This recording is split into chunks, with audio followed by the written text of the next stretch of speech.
I've watched this episode, and I have to tell you, it's a phenomenal story, and they do some great music. So I would highly recommend you tuning in. The neat thing is that now you can find everything with MVP, with our virtual programming, on one page, and that is uso.org/MVP. It'll have everything on there in the virtual production to include not only the entertainment, but it'll have transition, it'll have spouse events, it'll have everything that we're doing virtually from the national level. That's one place that you go. So that's it. The other big thing that's happening right now is we're dealing with a season, and the season is kind of hurricane season. It's hurricane and typhoon. We've had Hurricane Laura came through, and we are still responding to that, supporting the National Guard. And then out in the Pacific, they've been dealing with a couple typhoons that have come through, affecting Okinawa, the southern part of mainland Japan, and then through Korea. So we're continuing to monitor all those and support in any way that we can, both obviously our own facilities and then also the military that is responding to it, as well as the military families that are affected by this weather. Overall, I just have to say that operations are going very well. We have done a lot of innovation, and we've hit our stride with this COVID type of world. And I just can't thank everybody out there enough for doing this and making it happen regardless of the situation that we're in. So great job. And with that, I'll pass it over to Lisa.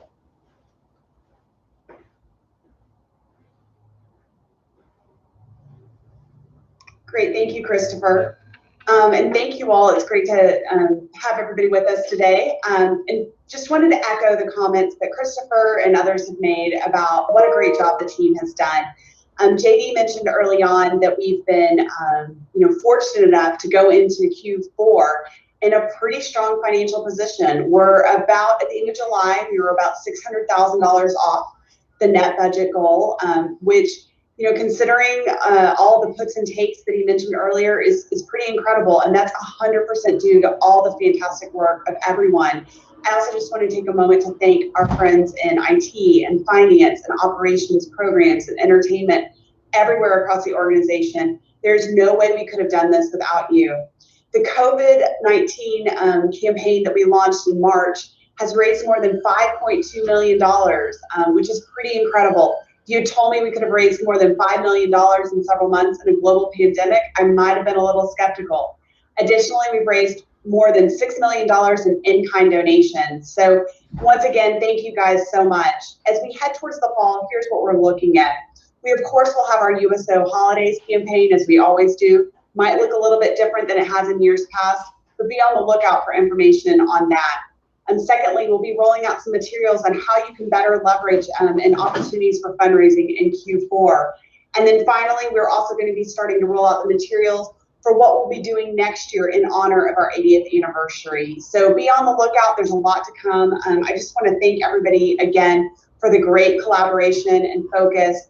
As JD said, we are going into Q4 in really the strongest position we possibly could.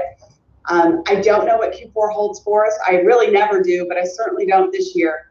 And of course, it's a little nerve-wracking when you raise 40% of your funds in just a couple months. But I'm confident that if we keep working together, we can do this. I mean, we could actually end the year near or at budget, despite all the challenges of the economy and COVID. And I know so many of you out there who had special events planned that had to transition to virtual events. I just want to encourage you, keep up the great work. We can do this. I'm confident we can. And thank you, everyone, for all that you're doing across the country and across the world. And I'll turn it over to Tammy. Thanks, Lisa. Hello, everybody. I hope you are all doing well. I know how hard you were all working, how hard you've all been working during the pandemic, and of course, normally on top of everything else. And you're doing amazing work. And so I just want to echo what JD said earlier about encouraging you to take some time off, even if you can't go anywhere on a normal vacation like you would. Find some hobby that you enjoy doing and spend some time with that, or spend some time with your family. Get some projects done around the house. Whatever it is that's not USO work, take a little time and focus on some other things for your own mental well-being, and get outside and do some things. In addition, I wanted to make sure that everybody availed themselves of the resources that we have through our employee assistance program. And if you don't know how to access that, please contact me or any member of the human resources team, and we can help direct you to those resources. But they have a ton of articles, videos, tools, information, and of course, counseling resources as well, if you would like to do that. And they're all available through their website, or you can call. From just managing stress, helping you balance workload and home life, and you're working from home, maybe you have kids at home, etc. Lots of different resources and information out there around hurricane and other disasters and things like that that may have impacted you. So please take advantage of those resources. They're completely free for you. They're completely anonymous. And so I want to make sure that you know they're there. And in addition, Eugenia has been, and others have been working really hard to get some resiliency workshops out there for you. We've done one already, and it's recorded and available to everybody, as well as we're setting some up in the regions. So please stay tuned for those, and I hope that you can attend. That is all I have to say. But again, thank you very much, and I'll turn it back over to Christina for questions.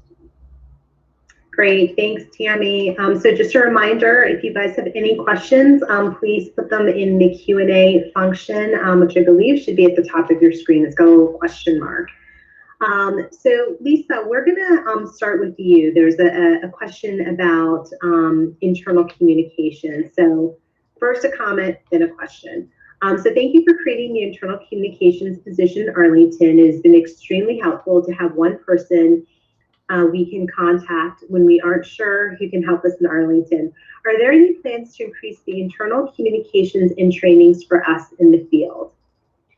Yeah, that's a great question, and thank you for that. I'm glad that you found the internal communications resources and position helpful. We're looking at increasing a couple of different things. One, possibly adding some more resources to it, and then secondly, seeing how we can do a better job of cascading those resources throughout the regions. I think this has been another learning curve, like all of us, right? This one USO in the merger process, there was the realization that there's just even more communications that needs to occur, not just from us to the regional and local offices, but in some cases we're finding within the regions. So for example, our 3 things tools and other things might be helpful for the regional offices as they cascade information down into the local and other areas. So we're looking at a couple things and have several ideas in the 2021 plans. I'd also encourage anyone to reach out to me directly if there's specific resources or needs that we can help you with regards to internal communications. Please let us know. I want to make sure we're planning accordingly and establishing some plans to address the needs that you may have. Perfect. Thanks, Lisa. So Tammy, question to you. I think we had a similar question earlier today. So what are we doing about the payroll withholding suspension? Can we opt out? Yes. So for those who don't know what this is, on effective September 1st, there was an executive memorandum issued by the president that allows for the deferral of the employees' portion of Social Security payroll taxes, the 6.2%, for certain eligible employees for the remainder of 2020. But any amounts that are deferred are required to be subsequently repaid by the employee through payroll withholdings during the period of January to April of 2021. But the USO has decided not to implement this payroll tax deferral program right now for a few reasons. First, there's many questions remaining and a lack of guidance about how to implement the program. And we just don't believe that we currently have the information to provide employees to allow you to make an educated decision about the benefits of the program. And there's a lot of uncertainty about the timing and manner of the repayments in 2021, including what would occur if an employee departs the organization prior to completing full repayment. So we're going to be closely monitoring this topic in the coming weeks. And if additional guidance is provided, which causes USO to change its decision, we will let everyone know as soon as possible. And the question this morning was the same in terms of wanting to opt out. So I think for now, it sounds like more people would not want to do it anyway. So hopefully we will continue to keep you posted and not impact you negatively in that regard. Okay, great. So Tammy, we're going to stay with you for the next question. So what is the plan for the previously chartered center staff titles and staff levels? And then additionally, what is the plan for staffing levels and keeping resources equitable across centers with comparable numbers of service members and covering similar amounts of area? So Christopher, you may want to chime in on that piece. So actually, we are, as we continue to bring more chartered centers in, the situation of the complexity is probably getting more complex, and we are continuing to track all of these. And our plan is to start trying to evaluate, and we probably won't really dive deep into it until 2021 to look at the structure across the organization and the staffing levels at various locations and assess what the appropriate staffing levels and structures are. And that's actually something that we're looking at including in the next version of the strategic plan, which we are working on now as well. In the meantime, we are seeing that when some people depart from a chartered center organization that has merged in, that sometimes those positions are being replaced with positions that are more in line with the structure of the previous USO Inc. Kinds of titles and structures. So it's a little bit of a mishmash at this point, but we are working towards that. That's going to be part of our continued implementation and change management efforts to address all of those changes and differences. Perfect. Thanks, Tammy, for answering that question. All right. So next question, I think could probably, I see Alan. So yes, great. Thanks, Alan. I was going to pick you. So as part of the strategic vision, is there a competitive positioning with regards to other nonprofits that serve the same audience in the same similar ways, such as Operation Gratitude, ASYMCA, etc.?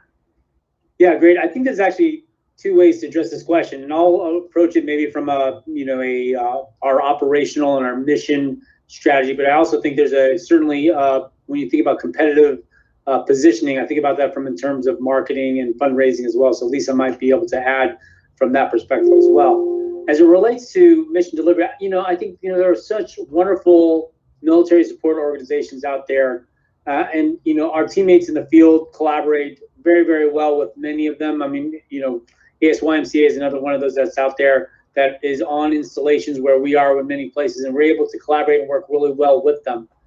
So as it relates to mission delivery, in our vision, we're not looking to try to supplant the efforts of our fellow nonprofits that are supporting the military support organization, supporting the military and their families. We're looking for ways to combine with them, work together, so that we can continue to ultimately serve the larger mission, which is, again, our troops and their families.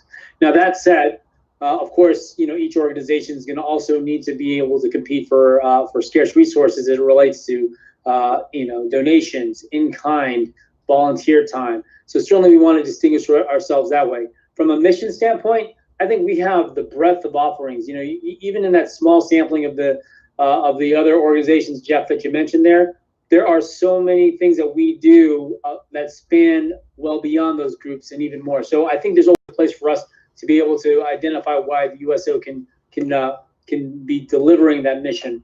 But I want to turn it over, maybe Lisa, if you have some thoughts on the competitive positioning as it relates to fundraising and development.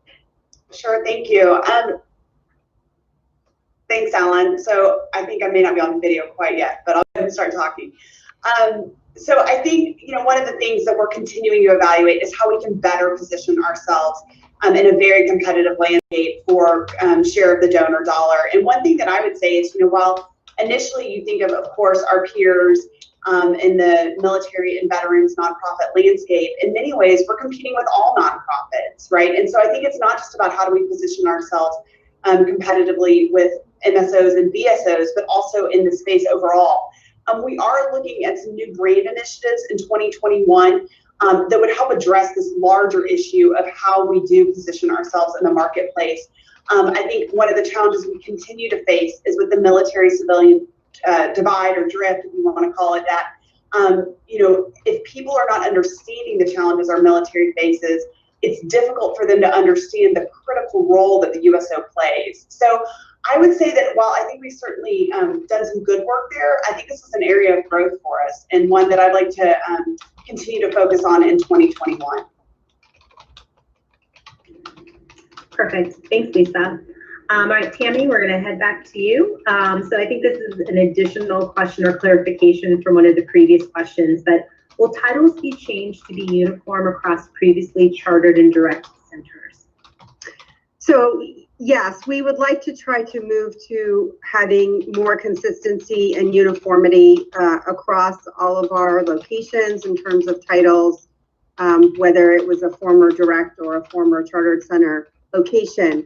Keeping in mind, though, that we do have differences amongst regions. Overseas regions have different structures from CONUS regions. And when the chartered centers come in, they have very different ways of operating in some cases. And so they have positions where people are doing different things than people in the direct report centers in other parts of the region might have been doing. And so we've also had to accommodate there's some differences in duties and responsibilities. In many cases, the chartered centers had people doing multiple functions where we may have it more divided out, or it might be the other way around, where they have more specificity to their job functions, that they're doing things that we handled in Arlington or that we had compiled into individual positions. So we will do our best to work towards bringing some consistency and uniformity across titles, but it may not always be possible and it may not always make sense. Great, thanks, Tammy. So we had a couple questions sent to us prior to the town hall. So I'm gonna kind of pivot for a few minutes. So we sent out that article, Ready, Set, Go, Reinventing the Organization for Speed in the Post-COVID-19 Area. In that article, there are 3 main principles outlined for unleashing sustainable speed in an organization. So JD, I'm not sure if you want to comment here, or Alan, but is the thought that these principles will be implemented throughout the USO, or will it be done now as we continue to have a mix of direct and chartered centers, or is it something that might be implemented when hopefully down the road we are truly one USO organization? Right. Yeah, I'll comment, and I think Christopher and Alan may want to follow in a little bit on this too. But I guess first of all, I just say in terms of why do we send the article out? I don't want people to take the article as sort of the Holy Grail. It was actually meant to do 2 things. Really, one was to stimulate your thinking about how we have changed and our operations during this COVID timeframe, right? How and some of the things that have happened naturally to some degree, very little imposition really from headquarters to do this, in the way we have sped up the way we work, in the way we've been able to be more innovative and the like. And so it was really designed, first of all, to kind of stimulate your thinking about it. Why? Because we want to hold on to those things. We want to encourage them. We want to further develop them. The second reason was also, I think, just to show you that I think if you've been looking at what we've been doing, we've actually been doing a lot of those things. We've been achieving that, and it was a little bit of a, to me, kind of a trying to ask you guys to take a little bit of a victory lap, to say, hey, we're operating at a level now that's really coincident with some of the things that are being recommended by the expert in that article. So there's not going to be a 3-point plan that's going to come down from Arlington on implementing all that. what I would really prefer to see is us thinking about those principles. How do we preserve our ability to operate at that kind of speed with that kind of agility, this post-COVID environment? So as to the one USO portion of it, I think it's in one way it's related, in another it's not. I think we can start doing these things now. I get that. I will say that it's a fact of life that one USO takes energy. It's taking energy out of the organization to get it accomplished. It's one of the reasons why the Board of Governors said to us, let's get this done. We can go through this over too long a period of time. It can be too short, but it can be too long. And so they really said, let's get it done no later than the end of 2021. So I think, obviously we are an organization that can, I think, walk and chew gum at the same time. But at the same time, we recognize that there's a lot going on. So my main purpose of sending it around was to really get the juices flowing of people out there and thinking about how do we sustain what we've done over the last 6 months and even improve on it. Anyway, Christopher or Alan? Yeah, I'll take a stab. I do think, when you think about, two of our core values around collaboration and innovation, I think those two came out really clearly as we've got engaged in how do we work through this pandemic. And it's really a testament to everyone that on this call and to everyone that we represent around the world to be able to do that. Now, these platforms like the one we're on right now certainly have enabled us to do that, but it's really about the DNA that we have as a team to be able to do this kind of work together, to collaborate, to bring speed to the way that we're working. And, if you just go on the team sites here and just see the various, as an example, the mission delivery channels, and just seeing the engagement, the participation, and the collaboration there, it's just an example of how we are getting, we are adapting and getting really, faster in the way that we're making things happen together. To JD's point, this needs to persist and will persist. This is really a follow through beyond where we are today with the pandemic, and this new normal for us is going to be really another way for us to demonstrate those core values: collaboration and innovation. Christopher? Well, I would just say, I would kind of piggyback on what Alan was saying in terms of, I think one of the most impressive things that I have seen during this time period, and realize that I joined in March, right before the pandemic hit. And a lot of that was because of the people that were here, and I'm exceptionally excited to be here. What's been really impressive is through this pandemic, we've been able to form teams to solve problems in a very rapid manner, in such a way that it broke down all the barriers that are normally siloed. And so a problem would come up, we try to solve it, and we bring people together from ops and programs and marketing and development and the regions and maybe entertainment, and we'd all come together in this virtual environment, and we'd be able to solve the problem and move forward. Simultaneously, there's all this innovation going on at the center level that is solving the service delivery problems on a daily basis of new challenges and new restrictions and a change in base status. And my hope is that what the article says is how do you continue that? And to me, that is something that we want to do as we move forward. And as JD said, we're doing a lot of it now, and I think it's fantastic. And I just hope really hard that everybody can continue to work to continue that innovation and speed. Great, thank you. Christopher, we're gonna stick with you for a minute. We had a similar question earlier on this morning's session, but how are the recent news of reduction in forces overseas, like how is that impacting some of our overseas operations? That's a great question. There's obviously two areas in the world right now where we're seeing a public withdrawal of forces. The first of that is Afghanistan, and like any time, even when we were going into Afghanistan, and now that there's a reduction in Afghanistan, the USO is there to be alongside of the military. So as the forces start to reduce, and we know that's going to happen, then we're going to come up with a plan to make sure that we're matching them as we go. So that does mean that there's a reduction in the USO facilities and the USO presence in Afghanistan.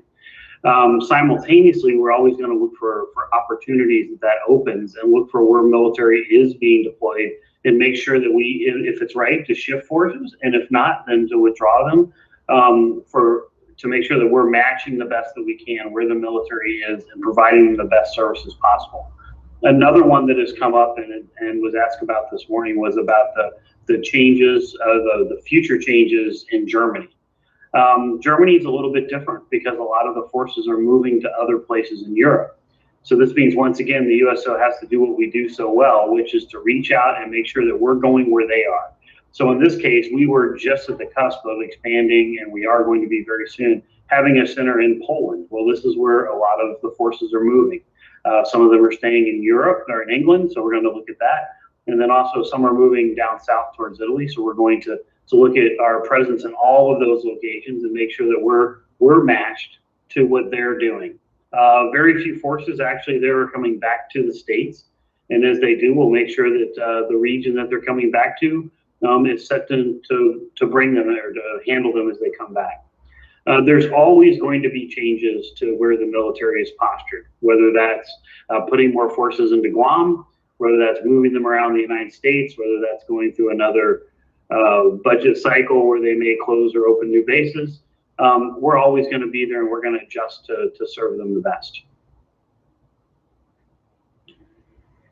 Yeah, if I could just piggyback on that, Christina, so far what we've seen, I think that's different. Those of you who maybe lived through the reduction in forces from the Gulf War or after the fall of the Berlin Wall and things like that, a lot of those forces actually came home, and that was a structural shift in what the overseas presence looked like.